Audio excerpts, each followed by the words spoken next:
මේ වීඩියෝ කතා කරන්න බලාපොරොත්තු වෙන්නේ අපේ ස්කිල්ස් කියන ප්‍රොජෙක්ට් එකේ සයින් ඉන් පේජ් එකේ බෑක්එන්ඩ් එක කෝඩ් කරේ කොහොමද කියලා තමයි අපි මේ වීඩියෝ එකෙන් කතා කරන්න බලාපොරොත්තු වෙන්නේ. මුලින්ම අපේ සයින් ඉන් පේජ් එකේ ඩිසයින් එක බලුවොත් මේ විදිහට ඔයාලට මුලින්ම ස්කිල් ෂොප් කියලා බලා ගන්න පුළුවන්. ඊට මෙතනින් buy and sell skill confidence කියලා බලා ගන්න පුළුවන්. ඒ වගේම මෙතන welcome back කියලා paragraph එකක් තියෙනවා. මෙතනින් time account continue කියලා මේකක් තියෙනවා. මෙතනින් email address කියලා එකක් තියෙනවා. input field එක. ඒකෙන් password එක මෙන්න input field එකක් තියෙනවා. ඒ වගේම මෙතනින් member me කියලා option එකක් ඔයාලට බලා ගන්න පුළුවන්. ඒ වගේම මෙතනින් forget password option එක ඔයාලට බලා ගන්න පුළුවන්. ඒ වගේම sign in pin එකක් මෙතනින් ඔයාලට බලා ගන්න පුළුවන්. ඒ වගේම user sign in වෙලා නැත්තම් sign up නොවුත් user කෙනෙක්ට අපේ project එකට ඒ website එකට sign in වෙන්න බෑ. ඒකින්ද අනිවාර්යෙන් sign up වෙලා තියෙනවා. ඒකින්ද ඔයාලා sign up වෙච්ච නොවුත් user කෙනෙක්ට ඔයාලා sign up වෙන්න මෙතනින් ඔයාලට button එකක් බලා ගන්න පුළුවන්. අපේ අනිත් මම කලින් වීඩියෝ කතා කරා අපි sign up page එක backend එක ගැන sign up වෙච්ච users ලගේ details මේ විදිහට අපිට අපේ database එකේ බලා ගන්න පුළුවන්. user කෙනෙක් sign in වෙනකොට අපේ sign in වෙනකොට ඔයාගේ email address එක සහ password එක අපේ database physically බලලා තමයි user කෙනෙක්ට sign in වෙන්න පුළුවන් වෙන්නේ. ඒක නිසා already sign up වෙච්ච user කෙනෙක්ට විතරයි අපේ මේ website එකට sign in වෙන්න පුළුවන්. හරි. දැන් අපි බලමු අපේ sign in page එකේ backend එක අපි කෝඩ් කරගත්තේ කොහොමද කියලා. හරි. මේ විදිහට ඔයාලට login process.php කියන ෆයිල් එක බලා ගන්න පුළුවන්. මෙතන මුලින්ම PHP කමාන්ඩ් එක තියෙනවා. ඊට පස්සේ මෙතන session එක ඉස්තර දිනවල බලා ගන්න පුළුවන්. ඒ වගේම මෙතන connection එක අපි add කරලා තියෙනවා. ඊට පස්සේ මෙතන ඔයාලට email password option මෙතන password එක බලා ගන්න පුළුවන්. ඒ වගේම අපේ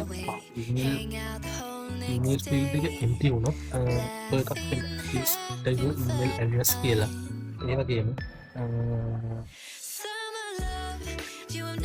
වැරදි email address එකක් දැම්මොත් ඔයාලට invalid email address කියලා තමයි වෙන්නේ. ඒ වගේ password එක වැරදි password එකක් enter කරලා please enter your password කියලා ඔයාලට මෙතනින් error message එකක් බලා ගන්න පුළුවන්. මේ විදිහට තමයි ඔයාලට මේ sign in page එකේ notification